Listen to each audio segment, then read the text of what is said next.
Welcome back to another episode of the 2 Dates in a Dash podcast. I'm your host, Matt Cubbler.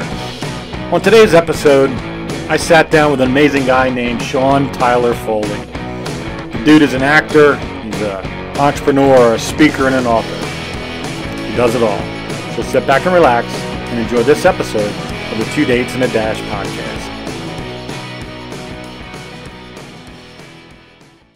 What is up, podcast land?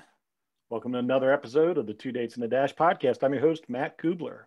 Before I introduce Tyler Foley, who you guys are going to love, first of all, he told me he dressed appropriately for such a highfalutin podcast like the 2 Dates in a Dash podcast. So I really appreciate first of all, I'm going to do a little sidebar before I do my other thing.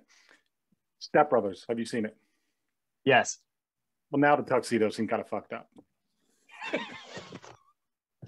Like, that's the first thing that popped into my head when I saw you. I'm like, I like it. It's ironic. You wore a tuxedo to a job interview.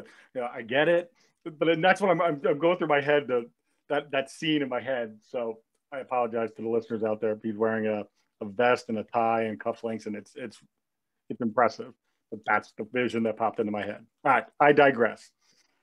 Before we get into the Tyler Foley story, I want to first tell everybody where they can hear the podcast. Pretty much anywhere you listen to podcasts, Stitcher, iHeart, Spotify, Pandora, wherever it is you listen. All I ask is that you hit the subscribe button and the automatic download button. And I appreciate everyone doing that. If you want to learn more about me, you can go to mattcubbler.com. You can order a copy of my book, A Brother's Love, a Memoir, which is right here on the video screen. It's a book I wrote in 2006 about my life growing up with my brother, Andy, who was autistic and had a severe stutter, and sadly was killed in a car accident in 1989. And it's our life story together, and it just shares his life through my eyes. So if anybody's interested in learning more about that, please go to mattcubbler.com. All right, without further ado, Tyler Foley, how are you, buddy? I'm doing well, Matt, and I'm excited to be here. It's going to be fun.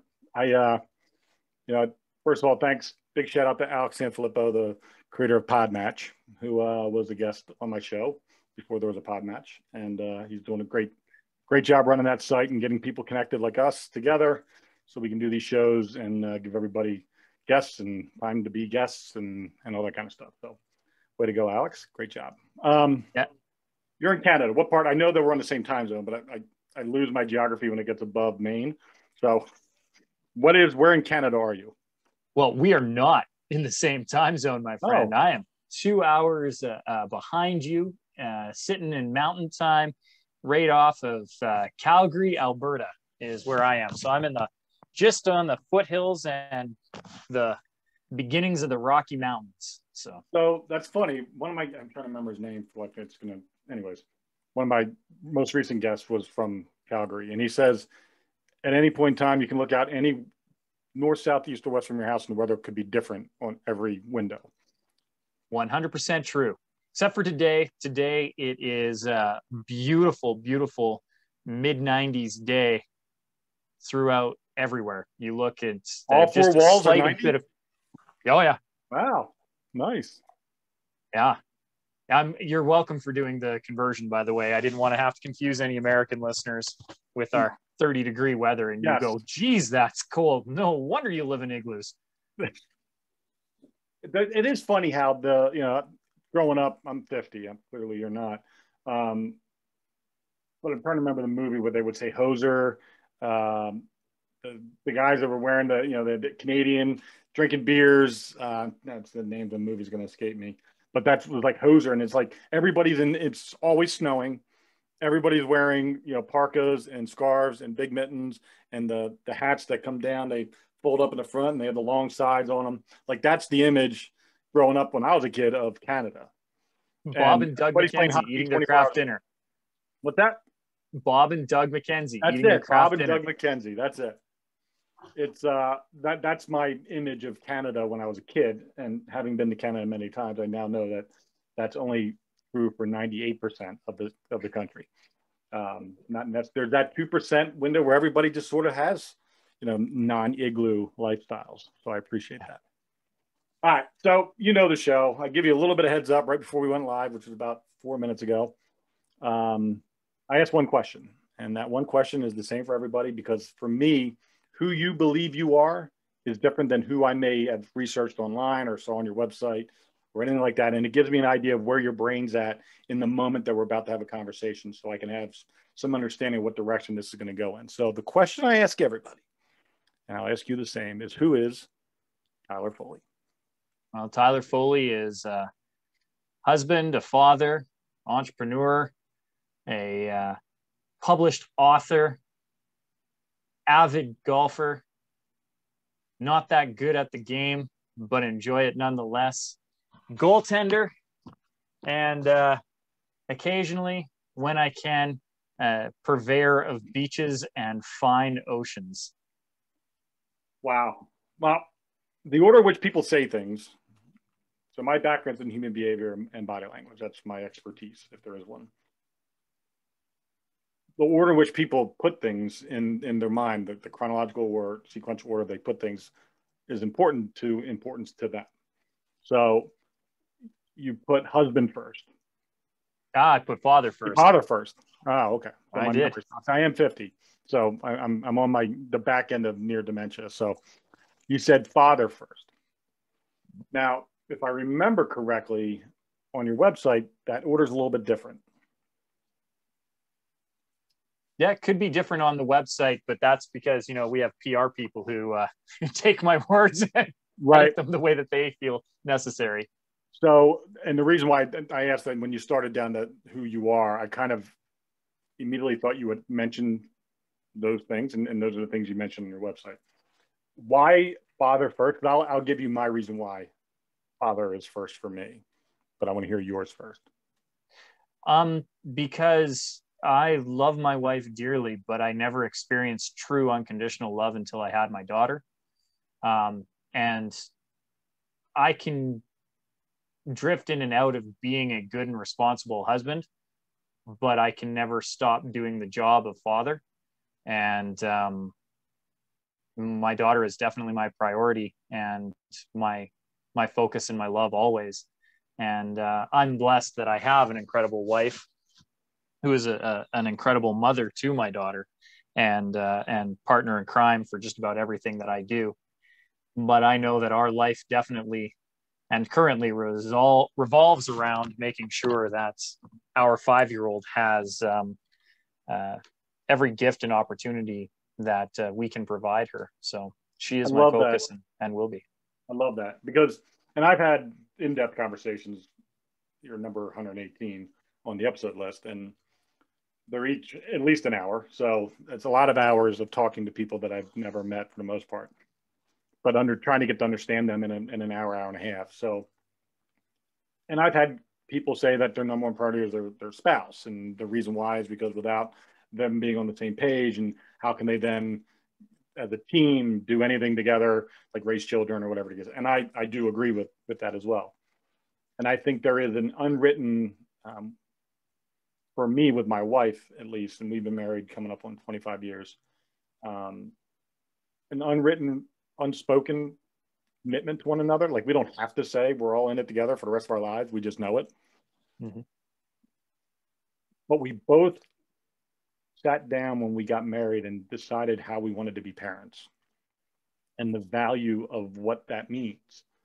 And when you have the responsibility of another life that you have since day one of the first breath, and you get to pick and choose the direction and exposures and experiences and beliefs and morals and all those things that go into the making of a human, that's a gigantic responsibility.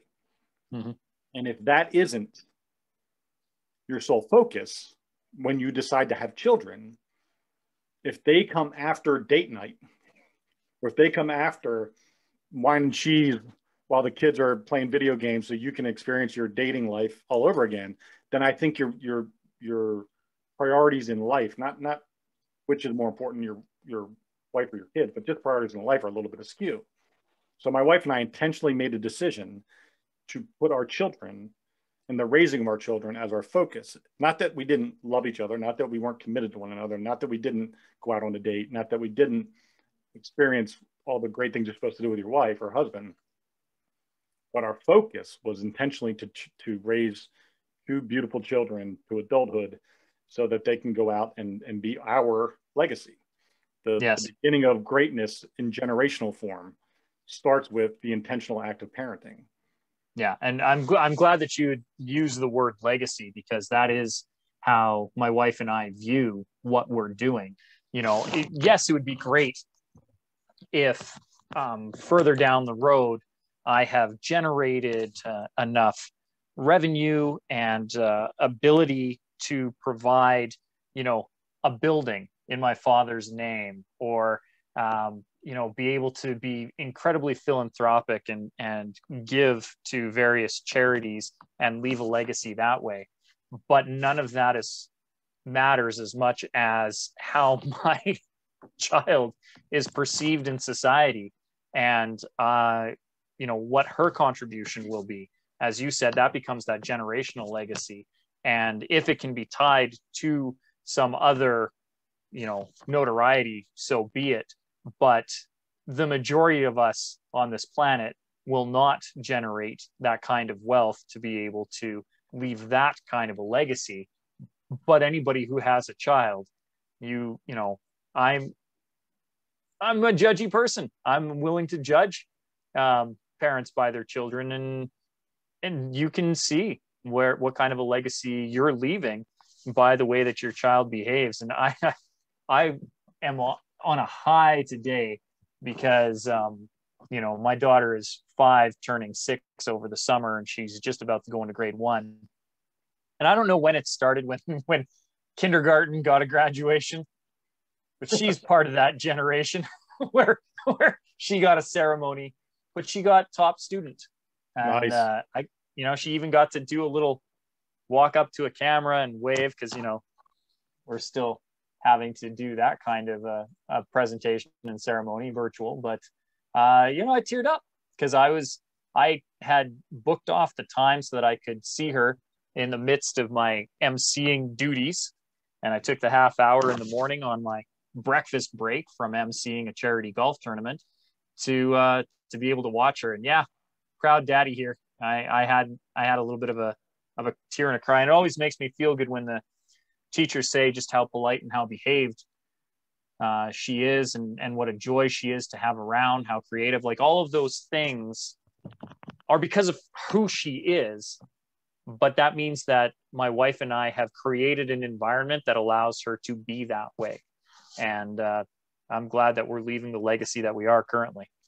That's awesome. I remember my daughter's 23 and my son's 18. So I can remember distinctly those moments. And I remember, I had a rule with my kids, and, I'm a cop, ex-military.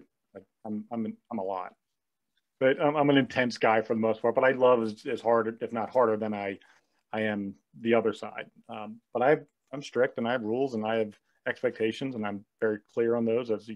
As a podcast host and speaker, I'm very good at using my words to ensure that people understand what I'm saying. And I always told my kids that for any reason at all, a teacher would ever have to call me outside of to tell me that you are on fire or in the hospital, if they call me, be sure that we're going to have a problem when you get home.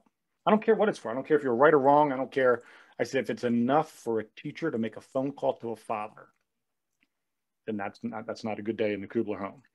So, but I always, we would have parent-teacher conferences, and after a while, we just stopped going because there was nothing to report. Like, my kids were straight A students.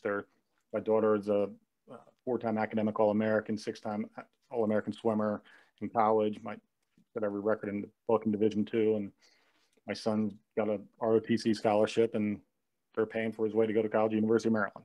So my kids didn't struggle academically. And I knew that because my wife's very intelligent. I'm intelligent, and my wife was a stay-at-home mom, and she was a teacher by trade. So kids were going to be good in school, but good people, good humans who did the right thing, who helped others in class, who were appreciative of the help that they received. That's the stuff that when I would get those parent teachers, they would always say how Andrew's always the one that helps the kids who are struggling, or Andrew's always the one out on the recess playground when there's a kid by himself, he'll go over and play with them. Like, those are the things that then, okay, they're watching. Yeah. And And for me, the greatest gift in the world is seeing my children grow, learn, adapt, succeed, fail, try it again, overcome. Like those processes. And as you're a process guy, I'm a process guy. You know what? I tell people all the time, you have to intentionally do it. And your parenting isn't just being there. It's not just showing up. And there's that, half of life is showing up. Oh yeah, well, there's still 50% you're failing at if you're not, if showing up is all you did, right? So it's that intentional component. And as a cop for 28 years, I've been in the worst of the worst and seen the worst of the worst. And I can tell you, when you said about being judgy, there is a direct correlation to the world we live in that can be traced back to 99% of it based on piss poor parenting. It's scary that's how easily the world can go from great to shitty. But the transverse really side of that is how impactful good parenting can be. And I'm not saying that we are the best parents on the planet, but I love the word that you used, intentional. We are intentional parents. We are very conscious of what we are doing with our daughter, and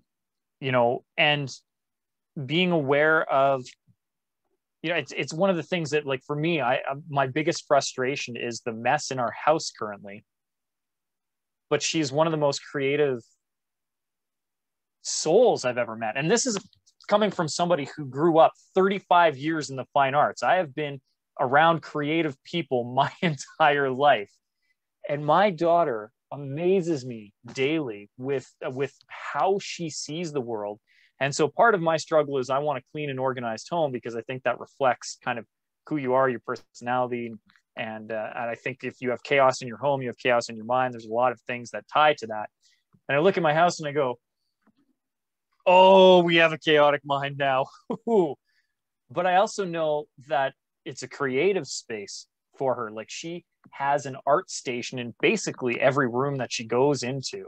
And there are things I see her draw and come up with concepts that are absolutely mind-boggling to me. And the way that she sees the world and the questions that she asks bring such joy to me, because I go, you see the world. And not only does she see the world, but because she's been taught to communicate at such an early age, she really had no choice having the two parents that she had. My wife's a project manager and I'm a public speaker. So like, she had words down pat at a very early age. But to have her articulate the things that she sees and what's important to her, I'm given this gift now, and we started to be parents very late in life. I'm in my early 40s now, and my daughter's only 5. So I'm getting this renaissance of thought, where I'm getting to, at a bit of an advanced age now for children, to be able to go back and see the world through a child's eyes, which only benefits me in the work that I do. What a gift and what a joy. I love it. And I love, the fact that you led with father. And it just popped to me. It was just something that resonates because it's so important in my life. And I think, everything that I do is an homage to my mom, to my wife, to like all the other things that I've put into my children. So I'm paying homage to each and every influence and important thing in my life as part of this framework and structure of how I parent, and the way I teach my kids love and discipline and self-respect and work ethic and all those things that are going to become the things that they pass down to their children. And they're going to select a mate that is going to be compatible to them so that they can continue on this legacy of what we've instilled in them since they were born. And that's the part, for me, I look at I like seeing, I feel like Hannibal Lecter in the A-Team. I love it when a plan comes together. I love seeing the process work, because you don't know all the time. I mean, you're 5, and it's a crapshoot with the first one. My daughter, I wasn't prepared to raise a child. I'm still 9 in my brain. Like I'm not equipped, but I married the most equipped human being on the planet, my wife, who and I told her, I said, you can't die. My kids will, if our kids were still little, I said, they will literally have cereal, pizza, and never have clean clothes. And I'm pretty sure they wouldn't make a single dentist appointment or well visit or any. I said, none of those things. I don't know what those things are. I don't know how to do any of those things. I can't do it for myself, let alone 2 other human beings that need me. I can instill the discipline, the hard work. I can show them things. I can be there for them. I can help scoop them up when they're down, but I can't run their life.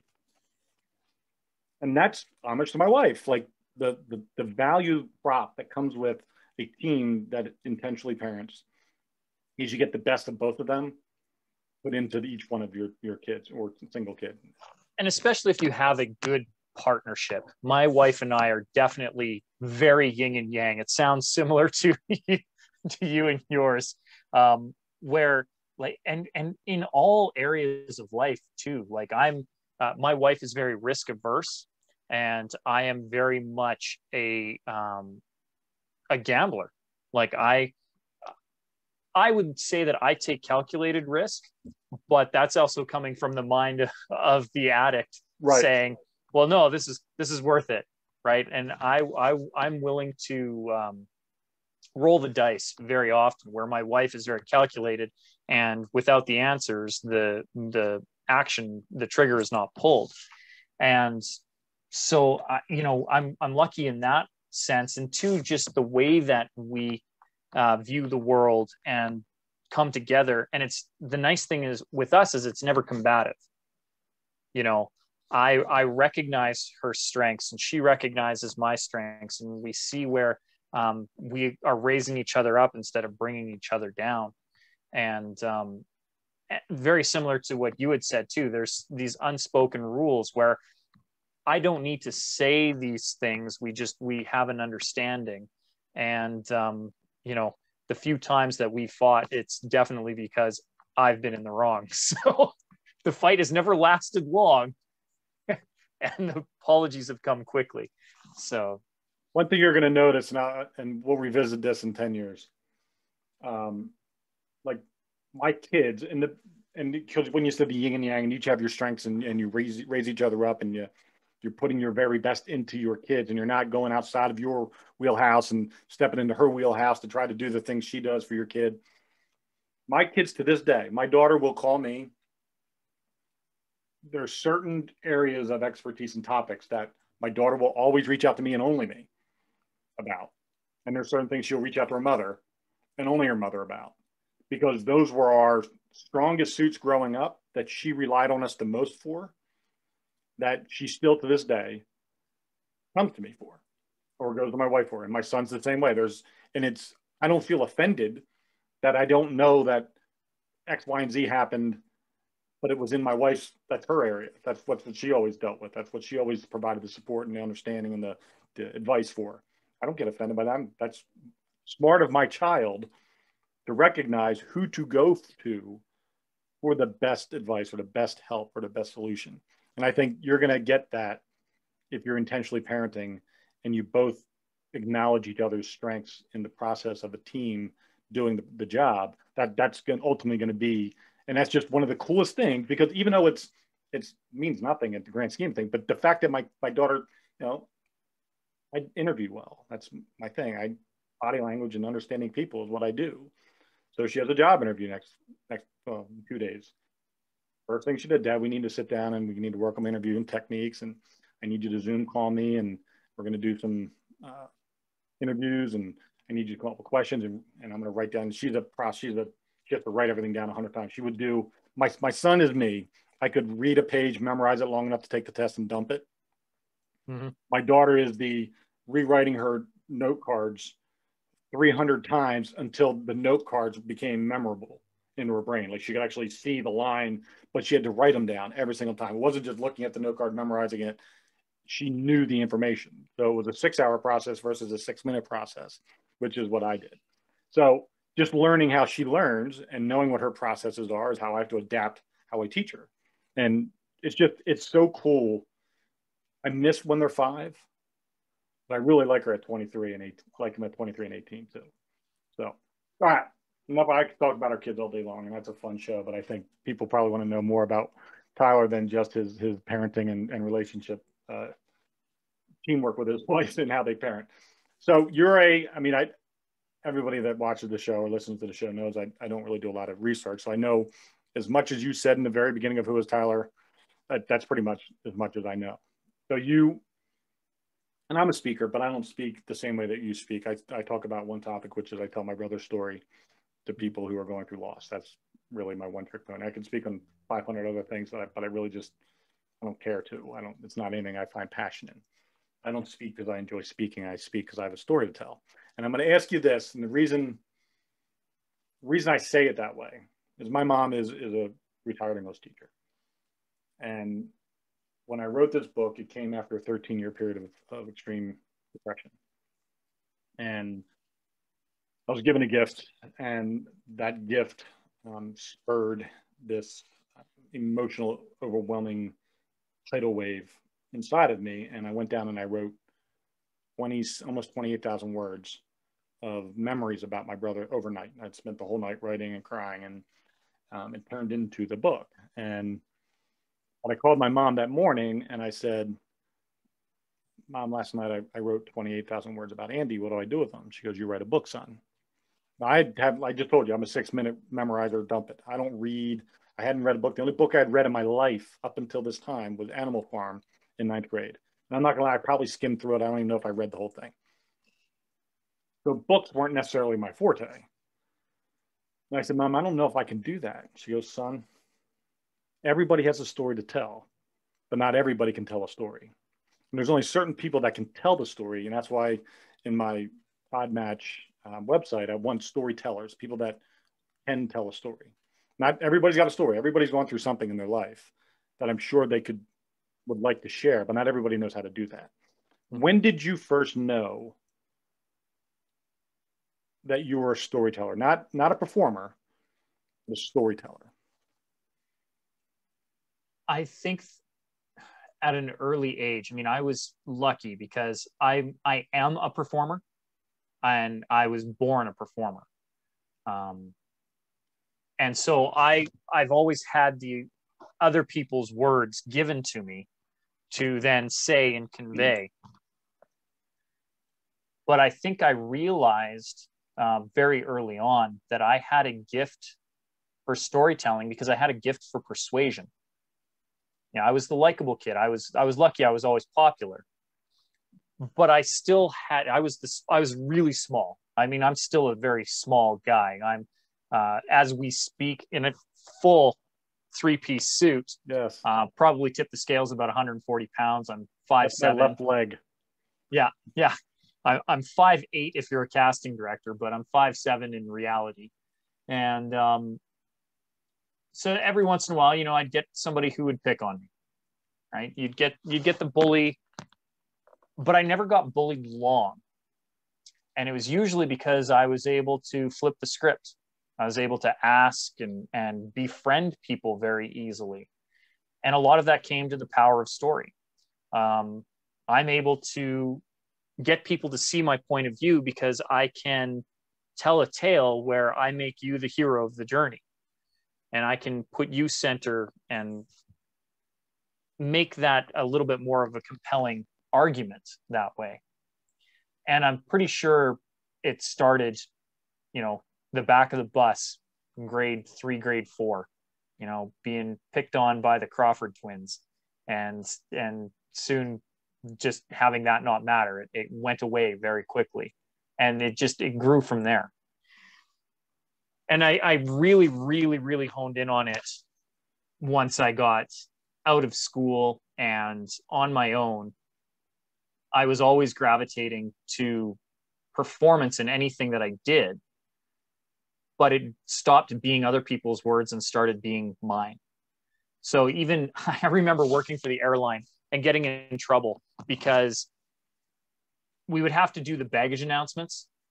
I was I was the inbound baggage agent. So I was who you came to yell at when your luggage did not arrive with your flight. Right. It wasn't lost. We knew where it was. It just wasn't with you on this flight. And I found that when people would give the standard, welcome to flight 107, arriving from wherever you're coming in from, and you're on carousel number 3 and blah, blah, blah, blah, blah. And it was very professional. Nobody listened. It was white noise. They've been listening to professional announcements for the last 3, 4, 6, 10 hours. They're tired. They don't care. So I would tell a story with it. I'd be like, if you are tired from your flight and are wondering where your bags are, your bags on flight 107 can be found on carousel number 3. Not 1, not 2, but 3. Trois Rivières is where you're going to find your luggage, unless that luggage happens to be oversized. If you're wondering, is my bag oversized? It could be anything from a golf club to a computer to your pets to a BMW. Whatever you've checked that is not a standard suitcase, you will find that on the odd size bag, and people would remember it. And every once in a while, yeah, like I'm looking at my bag. I'm like, yeah, it's right over there. I would even do it in accents, right? Just for giggles. Every once in a while, I would announce the luggage was on carousel number 3, just like Sean Connery would. Why not?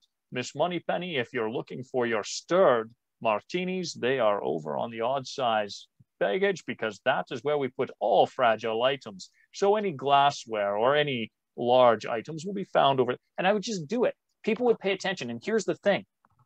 When I did it, we would cut fewer files. Because usually what would happen is the people who were tuning it out weren't looking at the right spot for it. And they would come and say our luggage was there. And because people were too busy to go and check to see if they'd done the thing that they were supposed to, they would just cut the file. And the next thing you know, you'd go and clear the luggage. And there were all these bags that had arrived properly, but people just didn't know to look for them. And I found that if you can engage people's minds, it eases my workload, makes it more entertaining, and gives people a smile, which ultimately is my only job in life, is to be a little bit more entertaining than the next guy. And that's, I think, where I really honed the storytelling skills that I had. And it's just served me in every career that I've had since then. And I'm going to say that I'm going to say this in a way that I hope doesn't come across dickish, but being a performer, have you ever found yourself in a position where the person that you're trying to get hired by, or the person that you're speaking to in an audience, did you ever worry that somebody was worried about thinking that you were a performer and not being authentic in whatever it is you're talking about? Yeah, I get it all the time. In fact, I've had to fight it for a very long while until I decided that I stopped caring what people thought. There was a time where I would actually remove it from my resume. You can't see any hint of my performance on LinkedIn. And I came to a conclusion about 6 years ago that it just didn't matter, that I am a performer, that's who I am at my core. And so to try and swallow it down or hide it is when I would come across disingenuous. If I was just upfront and be like, this is who I remember having a client who I used to subcontract to as a safety professional, because that is one of the many hats that I have worn in my various and varied careers. And they would subcontract me to do safety audits of clients' health and safety systems. And inevitably, I was always asked because I could do the interviews, right? You are somebody who is a trained interviewer, you know the subtle techniques in getting information out of people, and you can read body language. And because I have understood human behavior from a very young age, I know when people are lying. I know when you need to dig a little bit more. I know all of those things that really help with a good interview. And I'm entertaining. So I put people at ease. So they're not nervous when they come into interview with the safety auditor. Within about 2 minutes, and I used to take out feedback and do surveys, and they would always say, this was the easiest thing that I've ever done. The interviewer made me feel at ease. I had great apprehension going in, and I don't have it now. I would participate again, and that was always good feedback for me. But inevitably, somebody would ask, well, how do you do what you do? And I'd be like, well, I've been an actor all my life, so this is easy for me. It becomes a bit of a performance, and I just run through the script. And it got back to this client who subcontracted me that I was telling everybody I was an actor. And the main project manager told me, you can't tell them that. Going forward, any projects that we work on, and I've done dozens of projects with this company. And she said, going forward, you cannot tell anybody that you're an actor. It's unprofessional. And I said, it's unprofessional for me to lie, and I'm not going to hide it. And anybody who IMDb's my name, because they all end up doing it anyway, is going to see what I have done. So I'm not going to hold this back. And we ended up severing relationships there. And it was probably the best thing that ever happened, because it freed me up to do more work of what I wanted to do, the way that I wanted to do it. And the clients who resonated with that style of work were more gracious and were more than happy to pay for me to be there. And the ones who didn't like it, I just didn't do that work anymore. And it was a beautiful, beautiful ending of a relationship that needed to happen. But yeah, I am judged regularly as, you're just a performer, you're putting this on. And I'm like, I'm probably the most genuine guy you're going to meet. I just happen to be articulate and good looking. So right, hold your judgment. I love that part. Articulate and good looking. Yeah, no offense. You're damn good looking. I'm a transition, real funny segue. But so you were in the airline industry, and on the airport side, I was in the airline industry as a federal air marshal after 9/11. So flying undercover as a counter-terrorist agent on planes. So I was in the 4,238 flights in 4 years and 3 months. So I've been in a lot of airports and a lot of airplanes, and met a lot of flight attendants and a lot of baggage handlers. And so we're on a delay, and we had to pre-board flights and speak to the crew, and especially in the beginning, so that everybody would get used to make the awkwardness of having guys with guns on airplanes not as awkward. So we're on a delay at the gate, but we're on the plane, and we're just shooting the shit with the flight attendants. And one of them was a gay guy who was bald as well, and I'm bald. And we're just talking about being bald and when did you go bald and da da da. And he just looks at me and he goes, and this is the only time in my life I'm a 6'3", 250-pound man. I went to buy a bathing suit the other day, and they had biggest size was 38. I'm like, do you have fat guy bathing suits? Like, where's the guy with gigantic ass and hips? You have one for them. I don't care if it's elastic. Just I need something that fits over my thigh. But the only time that it's ever happened to me, male or female, he looks at me and he goes, I know you're straighter than the day is long. If you were gay, we'd be banging tonight because you're a beautiful man. And I went, I'm not going to lie to you. I'm mildly aroused, just a little bit. And I want to say thank you, because that's never once happened to me in my entire. No one's ever called me beautiful, ever. I've been, cute maybe when I was younger, rugged sometimes, but never beautiful. So it was a great feeling to be looked at for my looks in a oddly awkward kind of way, but I'll take it wherever I can get it. I digress. The reason I asked that question about the authenticity versus the performer, because it's a very in a professional world, people will look at that and you're automatically going to be judged. I know a lot of actors who are going to be judged because nobody really knows whether or not they're getting Tyler, or are they getting a performance from Tyler that is based on some character he's played before, or you're always like that. Those are the things that have always come up with people I've talked to that are actors. And I can tell you through your body language and your facial expressions and the micro expressions, and you're very authentic. And it's not, you can't, and the reason why, and when you said you've been in performance your entire life, and I'm glad when you said you don't care what anybody thinks, because truly your personality is what makes you a great actor and a great performer and a great speaker. And that's who you are authentically. That's your true self. So you're just highlighting the thing that's within you already and has been there their whole life. And I think I wanted to ask that question that way, so that when you explained it, then I could point out that's who you are. Yeah. It's not a shtick. I know guys that have shticks. I know the used car salesman. I know the door-to-door salesman. Let me take you for a little test drive and then get you behind the wheel. Feel that leather. Like those guys are just all shtick, and it makes your skin crawl. And I find, and I can only imagine the reason why you're successful at doing all the things you're doing and teaching people how to speak is because you make people want to learn. Yeah. Because they're hearing you. And that's half of the problem when you were talking about that voice on the baggage claim when it's just white noise. You need people to hear you. Well, and it's funny. I actually really, really enjoyed your story about your flight attendant complimenting you. It's like anyone in life, we just want to be seen, and to be seen in a light that makes us feel good. And one of my big missions, and it's a mission, because it's very similar. Like you have a story, as you said, you have one story to tell. It's your story to tell, and it can have an impact. And the funny thing is, I think the detail in that story, not only losing a brother, but having an autistic brother and being, somebody who had to stutter, and now you've become his voice.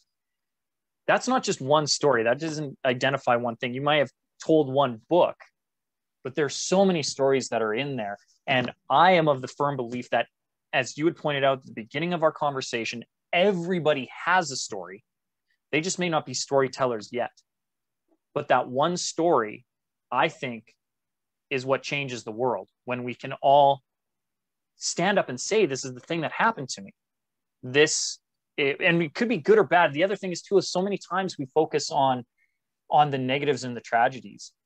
There are some great triumphs in the world, and where you can celebrate these things that have happened. And so they don't, there's a yin and a yang in everything, not just mine and my wife's relationships, but in the world there, it's a physics property.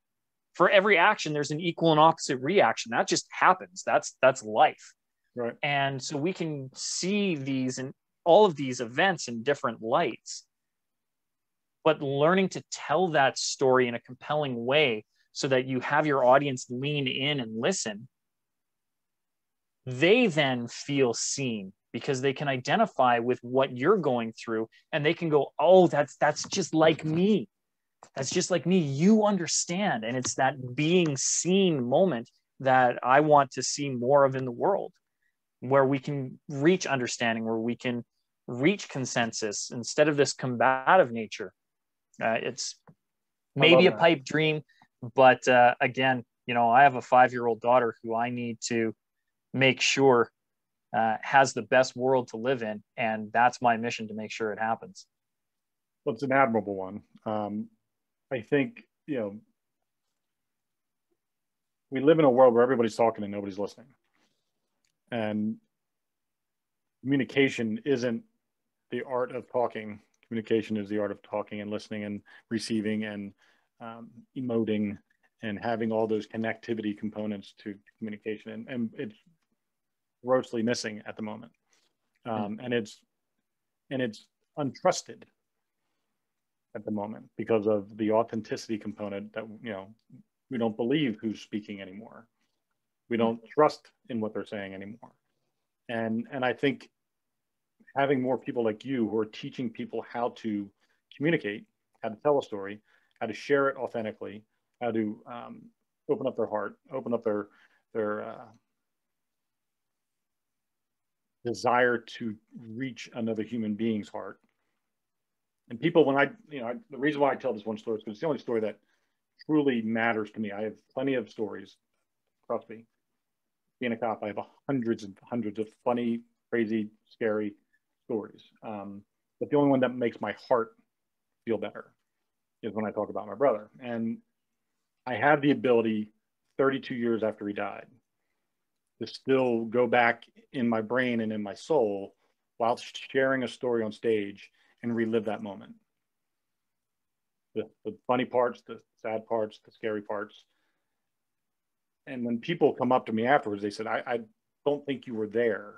you were back in 1986 or 85 or 78 when you were telling your story, and I saw you there. Like they could see the environment I was in.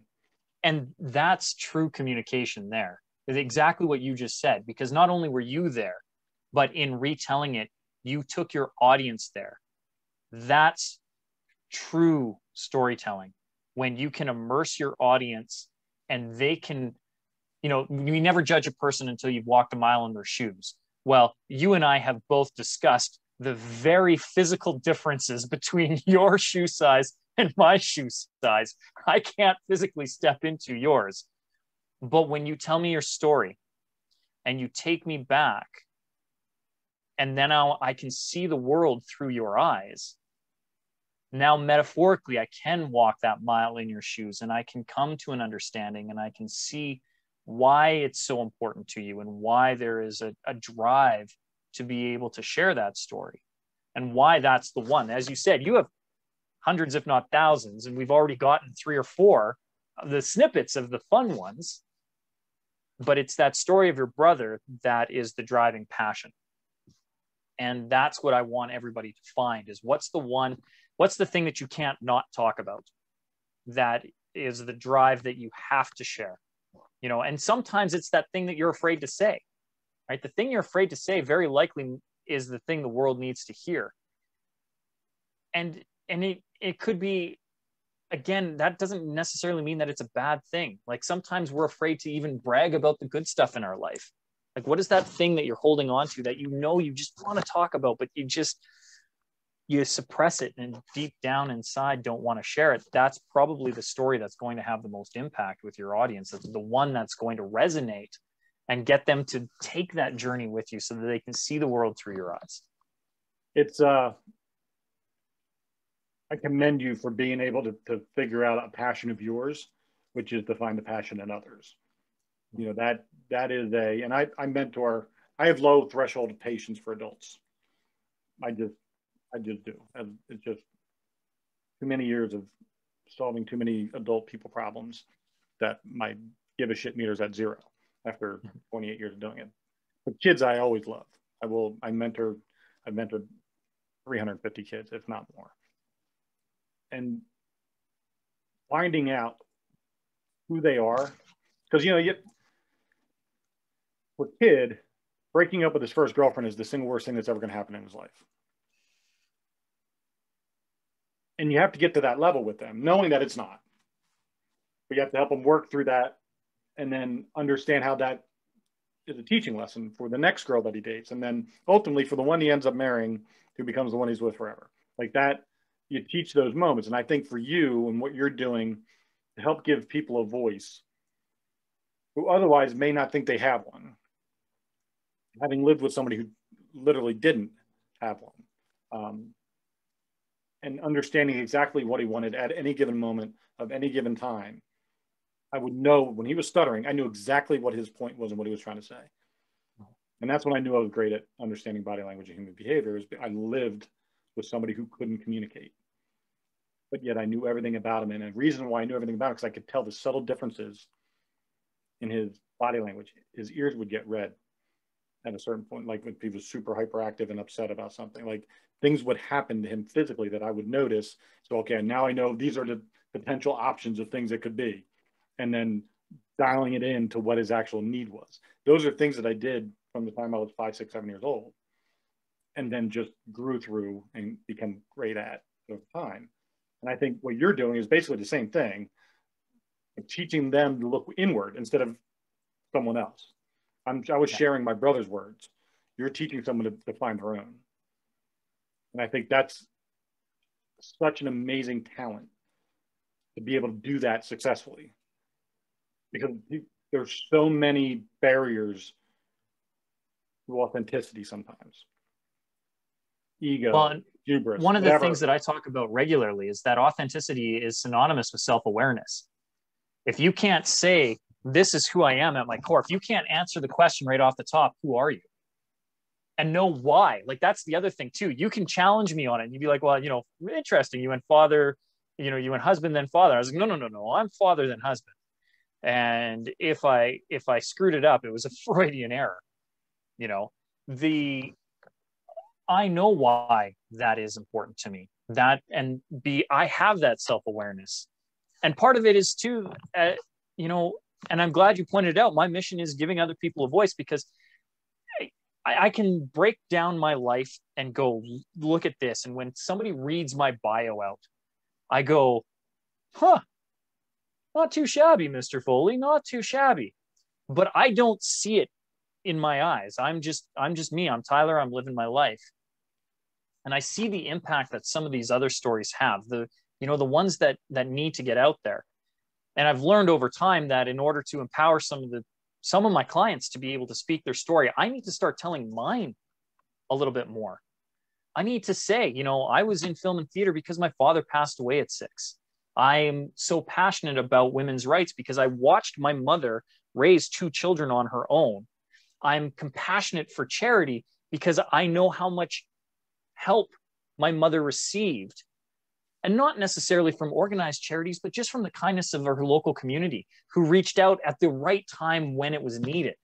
And that drives me forward. And if I don't share those items, those bits along the way, again, it comes back to that, is Tyler being authentic? I can't tell my clients that they need to dig deep and talk about the thing that they're afraid to say if I'm not willing to say, I lost the use of the left side of my body for a year, and it sent me to a really dark place for the first 2 weeks because I didn't know what I was going to do, and the world was ripped out from underneath me. You talk about the first time that somebody breaks up with their girlfriend.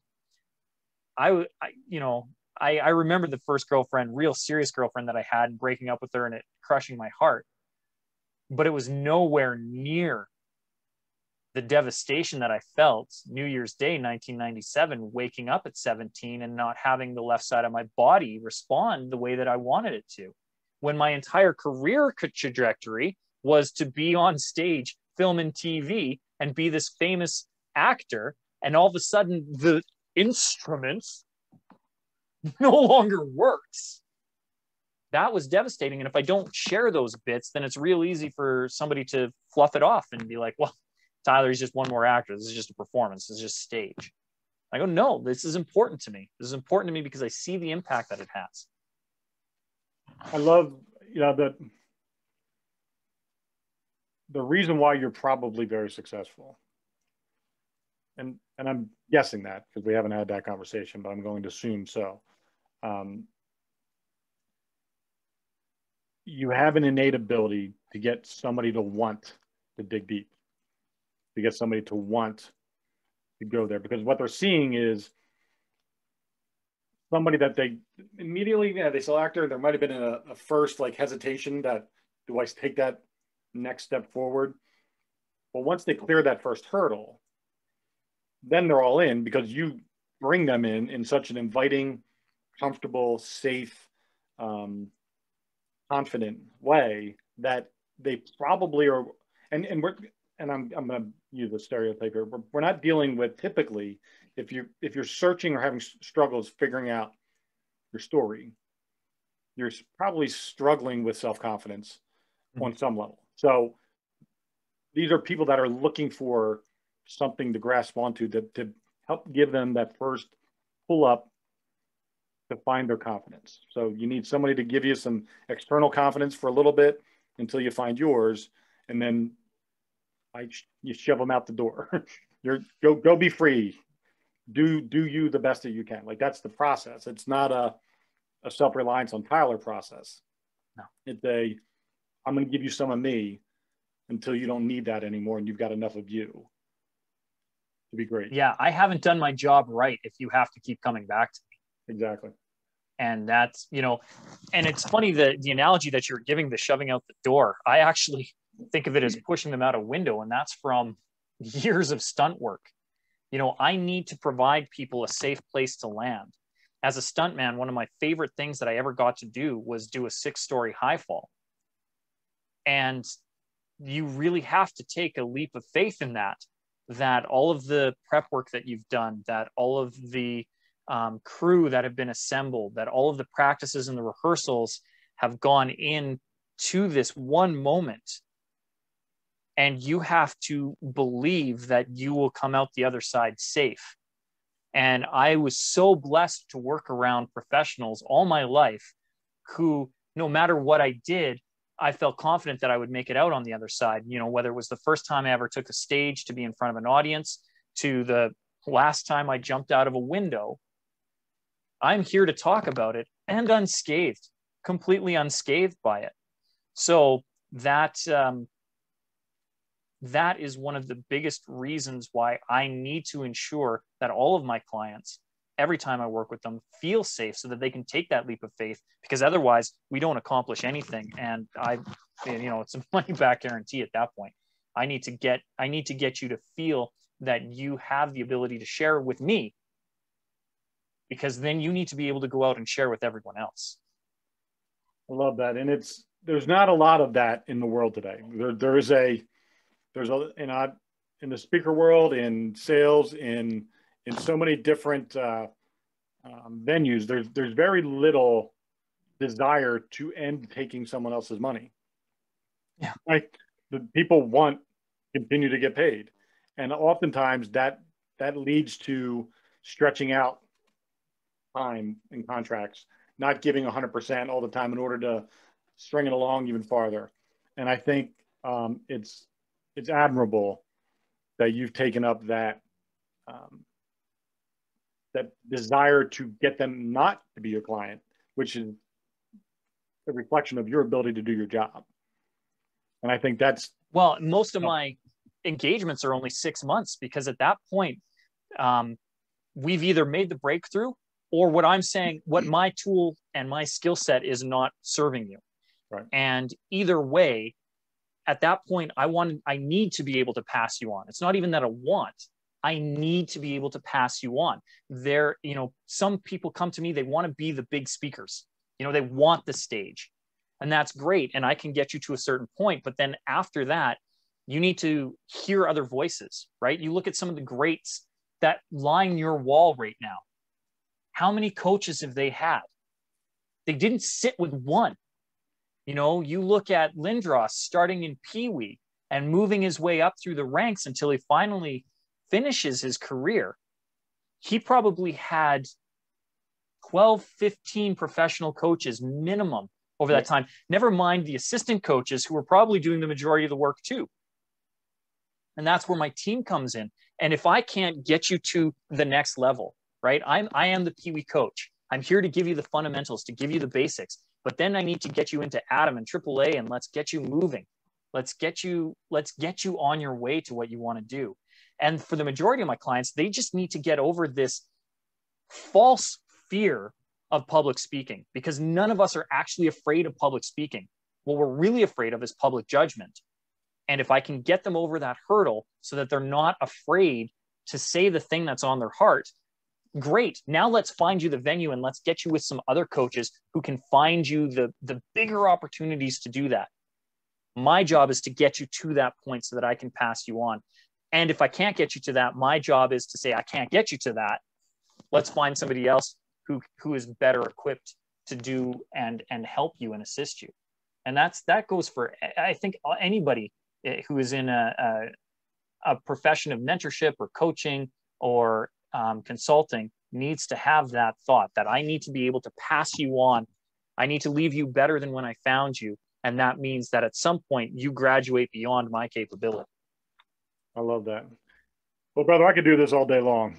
It's just an enjoyable conversation. I think we've touched on a lot of random stuff that you may not have thought you were going to touch on, but I'm glad we did. I think people who may not know all that much about you, hopefully they got a really good insight into who you are, the person, like where your heart is, where your focus is, where you're,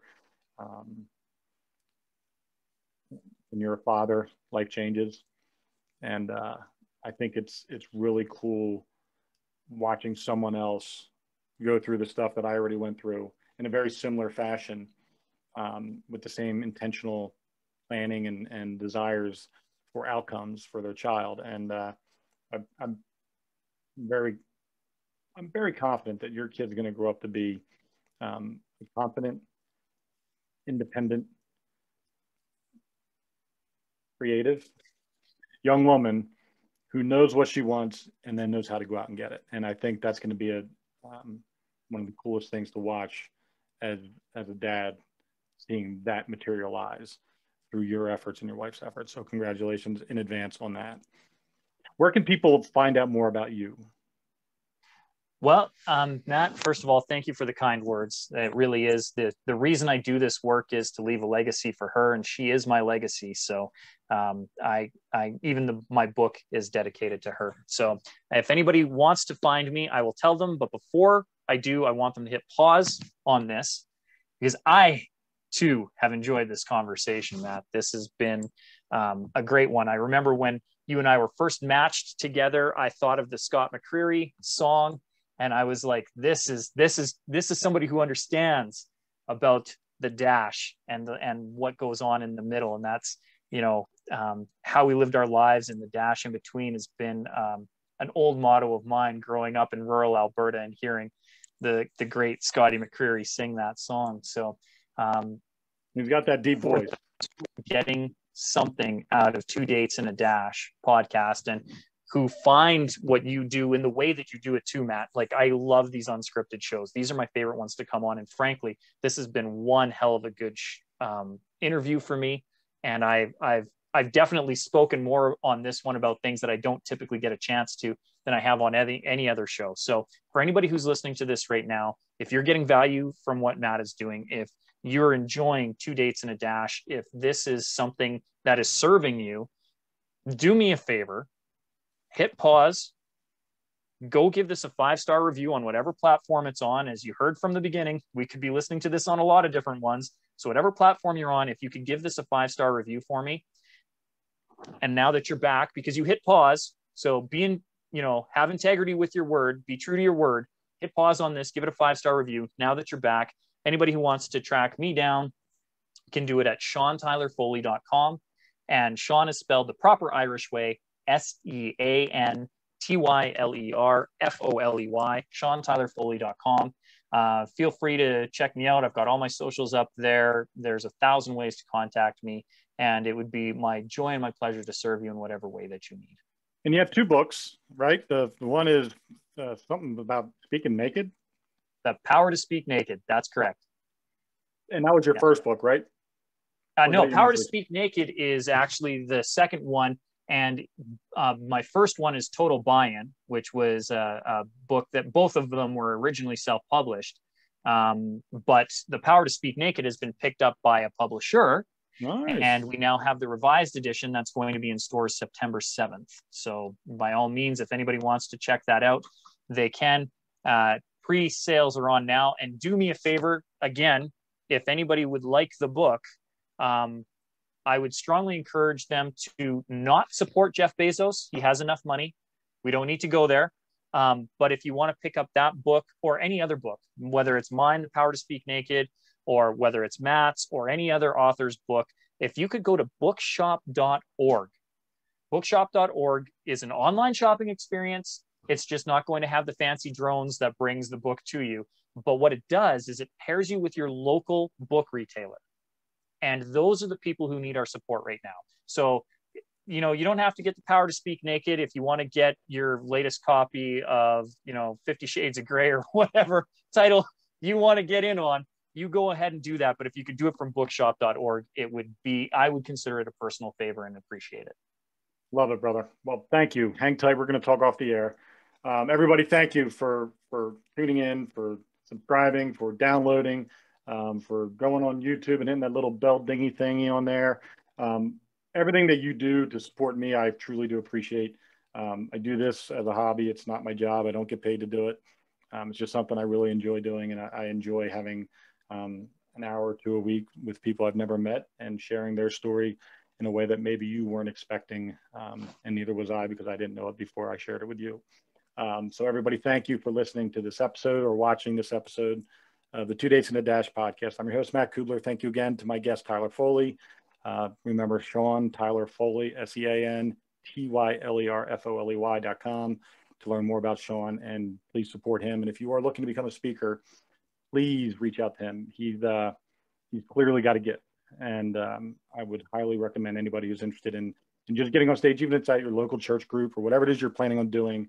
If you just want to learn how to get in front of people and share what's on your heart, please reach out to Tyler. So everybody, thank you. God bless, and go out and be kind to one another.